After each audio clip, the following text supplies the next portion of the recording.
ഗുജറാത്തിലെ സൂറത്തിൽ 6 നില കെട്ടിടം തകർന്നുണ്ടായ അപകടത്തിൽ മരിച്ചവരുടെ എണ്ണം 7ആയി. കെട്ടിട അവശിഷ്ടങ്ങൾക്കിടയിൽ ഒരാൾ കുടുങ്ങിക്കിടക്കുന്നതായി സംശയമുണ്ട്. തെരച്ചിൽ തുടരുകയാണ്. ശ്രീനാഥ് ചന്ദ്രൻ മുംബൈയിൽ നിന്നും ടെലിഫോൺ ലൈനിൽ ചേരുന്നു. ഗുഡ് മോർണിംഗ് ശ്രീനാഥ് ചന്ദ്രൻ. കൂടുതൽ വിവരങ്ങൾ. എങ്ങനെയാണ് ഈ കെട്ടിടം തകർന്നു വീണത്? പുതിയ കെട്ടിടമാണോ പഴയ കെട്ടിടമായിരുന്നോ? S K N very good morning. സൂറത്തിലെ പാലിഗാമിൽ ഇന്നലെ ഉച്ചയോടെയാണ് 6 നില കെട്ടിടം തകർന്നു വീണത്. കനത്ത മഴയിൽ കെട്ടിടം തകർന്നു വീഴുകയായിരുന്നു. ടെക്സ്റ്റൈൽ മേഖലയിൽ ജോലി ചെയ്യുന്ന തൊഴിലാളികൾ വാടകയ്ക്ക് താമസിക്കുന്ന ഒരു കെട്ടിടമാണ് ഇത്. ഈ അപകടം നടക്കുന്ന സമയത്തും ചില കുടുംബങ്ങൾ അതിനകത്ത് ഉണ്ടായിരുന്നു. അതിൽ കൃത്യമായ എണ്ണം ആരുടെയും പക്കലില്ല. കുറച്ചുപേർ ഉണ്ടായിരുന്നു എന്നത് മാത്രമാണ് അറിയാൻ കഴിയുന്നത്.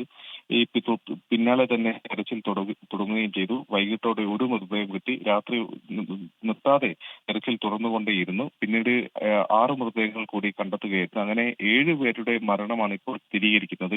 ഒരാൾ കൂടി ഈ അവശിഷ്ടങ്ങൾക്കിടയിൽ ഉണ്ട് എന്നതാണ് സംശയിക്കുന്നത്.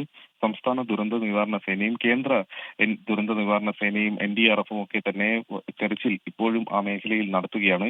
ഇത് കാലപ്പഴക്കമുള്ള ഒരു കെട്ടിടമല്ല. കാരണം 8 വർഷം മുൻപ് മാത്രം നിർമ്മിച്ച ഒരു കെട്ടിടമാണ് ഈ വിധം തകർന്നുപോയത്. തുടർച്ചയായി കഴിഞ്ഞ ദിവസങ്ങളിൽ അവിടെ മഴ പെയ്യുന്നുണ്ട്. മഴയത്ത് ബലക്ഷയം ഉണ്ടായി തകർന്നു വീണു എന്നതാണ് മനസ്സിലാക്കുന്നത്. പക്ഷേ ഇത്രയും പുതിയ ഒരു കെട്ടിടത്തിന് ഈ ഒരു അവസ്ഥയുണ്ടായെങ്കിൽ നിർമ്മാണത്തിൽ വലിയൊരു അപാകതയുണ്ട് എന്ന കാര്യത്തിൽ യാതൊരു സംശയവുമില്ല. ഏതായാലും സംസ്ഥാന സർക്കാർ ഇതുമായി ബന്ധപ്പെട്ട ഒരു അന്വേഷണം പ്രഖ്യാപിച്ചിട്ടുണ്ട്. അതിലായിരിക്കും കൂടുതൽ കാര്യങ്ങളിൽ വ്യക്തത വരിക. Okay, thank you. നമുക്കൊപ്പം ചേർന്നത് ശ്രീനാഥ് ചന്ദ്രനാണ് മുംബൈയിൽ നിന്നും.